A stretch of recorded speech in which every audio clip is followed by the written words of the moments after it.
Hi Gemini, welcome to Higher Source Tarot for your Is It in the Cards Love Tarot reading for March 2024. This is a love reading for all Gemini. Sun, Moon, Rising, and Venus. So I post new readings on Friday and Monday. Fridays are always a general reading. Mondays are a different style every week. I've also been doing some Wednesday bonus readings. I will have a special reading in March. I'm going to do a money reading, but then I'll also have I believe I'm going to call it Are You Lucky reading to celebrate St. Patrick's Day. So let us begin here with the tarot and the oracle cards. What advice do you have for Gemini to attract the love of their lives into their lives? What does Gemini need to know about love, please? Now, I've already shuffled the oracle cards. We're going to draw 3 tarot cards to represent your energy, 3 cards to represent the person you're attracting, 3 cards on the advice. We'll get back to the oracles in a minute. We've got the Whispers of Love and the Moonology Manifestation Oracle. Both good decks. Okay, your energy, guys. You've got the 9 of Pentacles, the Queen of Swords, very astute energy, and the Knight of Swords. Their energy is the King of Wands, the 5 of Cups, and the Hermit. They may be single, but looking. You've got, in the advice, Temperance.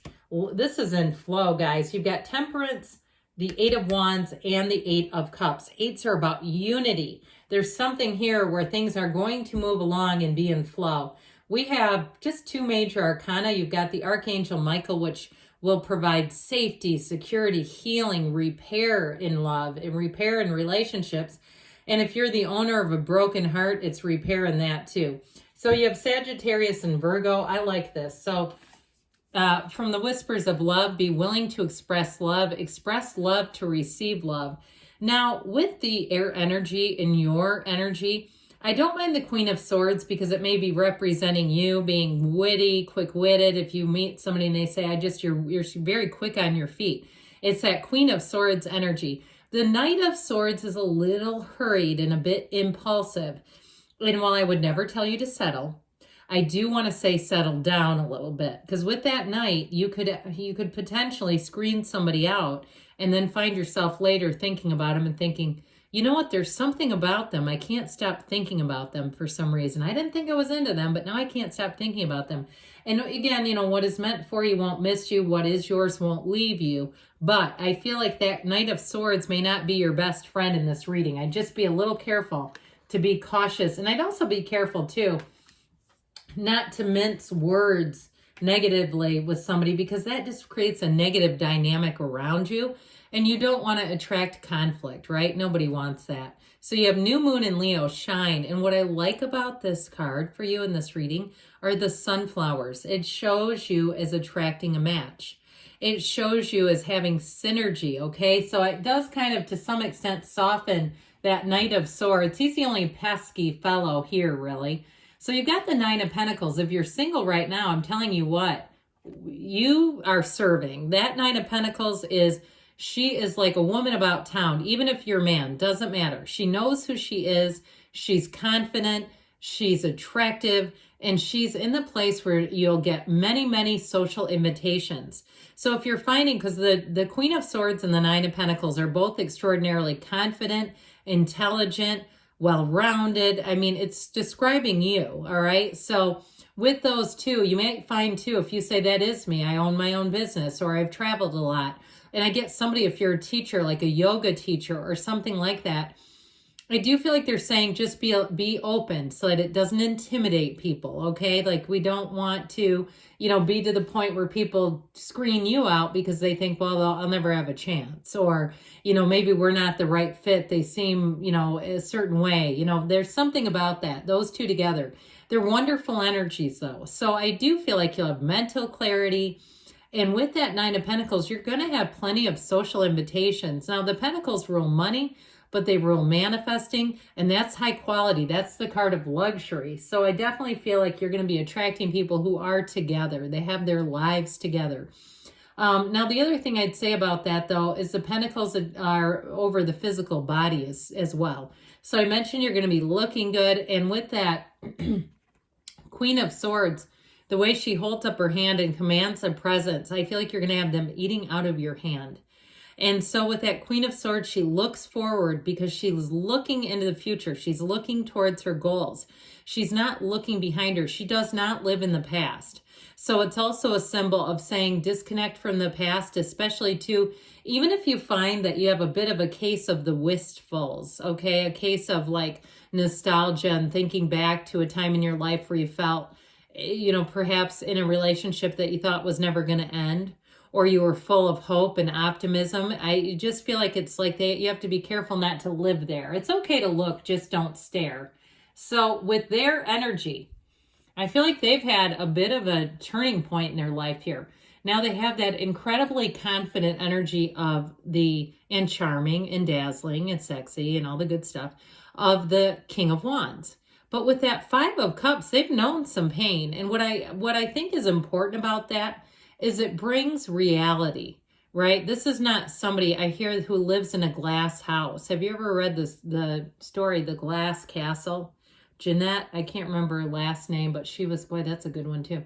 But anyway, with that Five of Cups energy, I do feel like they have gone through something difficult. Perhaps they've been through a divorce or they had a loss of a loved one. It feels, a lot of times with the Five of Cups, it can be like, don't cry over spilled milk. But I feel like this is actually something. This is like real pain. Somebody who's gone through something difficult. But what has happened with them is they've actually gained wisdom. They've gained confidence in some way. And they've gained this spirit of really enjoying life, like really understanding the limited time that we are of this earthly world. So with the Hermit energy, that is somebody whose soul is old and they run deep.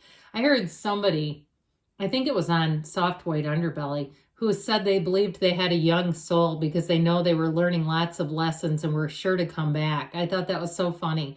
But whoever this is, they've gained wisdom. So what I like about that is even though they've gone through something challenging, they don't live there.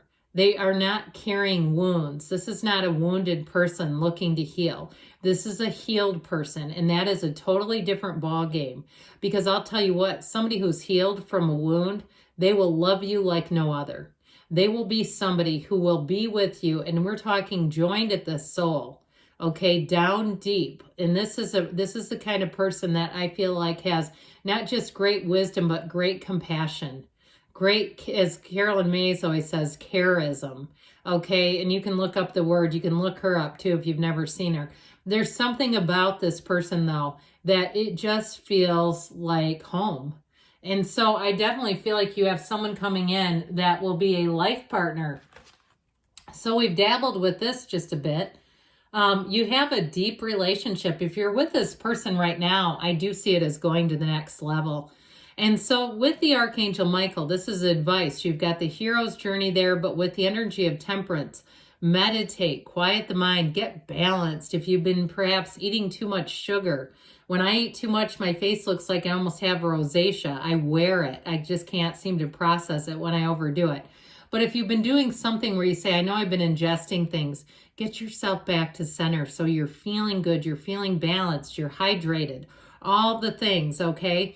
Because with that energy of temperance, that brings your life into balance, but it also helps you be a bit easier about things. So you really can see somebody on a deeper level. Because when we're not easy, when we're uptight and we're stressed, the littlest things will stand out to us. The things that we don't want will be like, blaring red siren in our face. Whereas when we're in the place of being spiritually balanced, when we're on that spiritual beam and we're spiritually fit, we are a different person, okay? It just comes through differently. And I'll tell you what, I feel like you have somebody coming in who's definitely on the beam.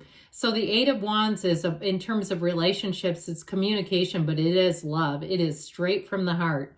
And it's a relationship that's easy to be in. There's an eagerness about it, but there's an evolution coming in with this relationship. So with the Eight of Wands, even if you are with somebody and you went through a bit of a bumpy patch, I wouldn't be too worried about it.